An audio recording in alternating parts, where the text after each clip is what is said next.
So guys, today we're going to be going over the Rahul engram focusing exotic armor role acquiring changes. If you missed my Twid breakdown video, he's basically going to be the main source now of getting new exotic armor. So we'll go over the change and things you can do in order to prepare so you can immediately start focusing exotic armor when the new expansion launches. Before we jump into it though, as always, if you're going to enjoy the video, be sure to leave a like and hit that subscribe button if you haven't done so already, as it's free to do and it really does help me out here a ton. But with all that out of the way, let's just jump into everything that was announced in this week's TWID in regard to Rahul's changes. So, stated here that starting in the final shape, Rahul is going to be the source for any new exotic armor that we release.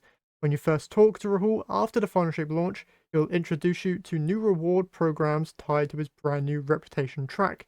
The idea is simple.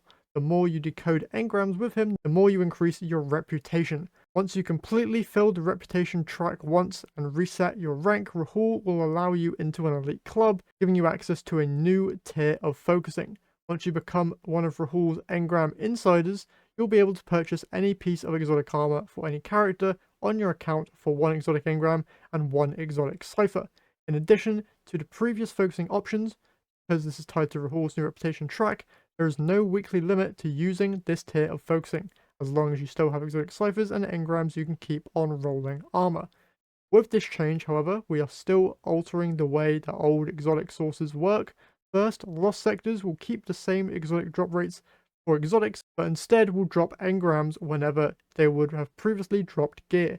Neomuna will still drop new exotic armor when you complete a Vex Strike Force encounter, but we won't be adding any new armor to the drop list after Season of the Wish, which is this current season. With these changes, we know you're wondering how long will it take to get to this focusing tier. I've got a world's first race to prep for, but without going into the exact numbers, the actions that will give the most reputation will be Precision Decryption, aka Tier 2 focusing, followed by Advanced Decryption, then opening exotic engrams, and last but not least, opening a prime engram. So if you want to be ready for the Witness's forces as soon as possible, make sure to stock up on exotic engrams and exotic ciphers before June 4th, as with a little bit more than a full stock of exotic engrams, you'll be able to start focusing new armor. So, head over to the game real quick.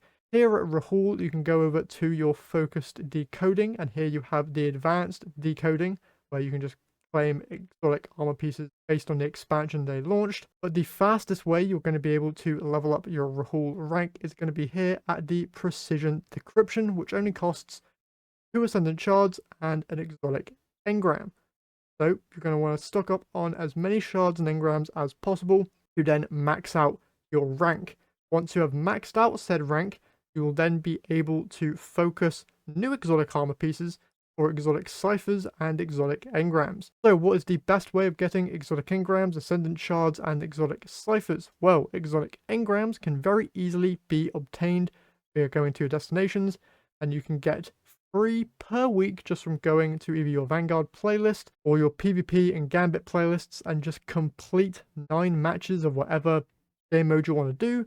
Every 3 matches you complete, you'll be given an exotic engram. So stock up on these until the launch of the final shape, and you'll basically have pretty much a full inventory of exotic engrams. In terms of Ascendant Shards, you can purchase these from Rahul in the tower, and exotic ciphers can mainly be obtained from Xur. And because legendary shards are going to be going away soon, probably best to spend as many legendary shards as you can on exotic ciphers, so you're ready for when those new armors drop. So what I'd recommend, everybody start doing those 9 matches of your playlist of your choice. If you get any exotic engram to randomly drop, save it, keep it in your inventory until the release of the expansion. And then when the expansion comes out, you can go straight ahead to Rahul in the tower, decrypt all of your engrams precisely with as many shards as possible, and just get that max rank. And then I believe that these will still be dropping exotics when the expansion launches. That could change though. So just go into lost sectors, get more exotics, and then spend your ciphers wisely. If you're going into the Pantheon mode, if you complete that, you do get the ability to pick 3 Ascendant Shards as a reward. So there's also that source as well for anyone who's gamer enough to go into Pantheon and complete it. I don't know if you'll get more Ascendant Shards for completing higher difficulties of Pantheon, But just if you're able to, that is another way of getting guards. And yeah, that's all I've got for you guys today. So best of luck in your farming. And if you enjoyed the video, be sure to leave a like and hit that subscribe button. That's all I've got for you guys today. So I'll catch you all in the next one.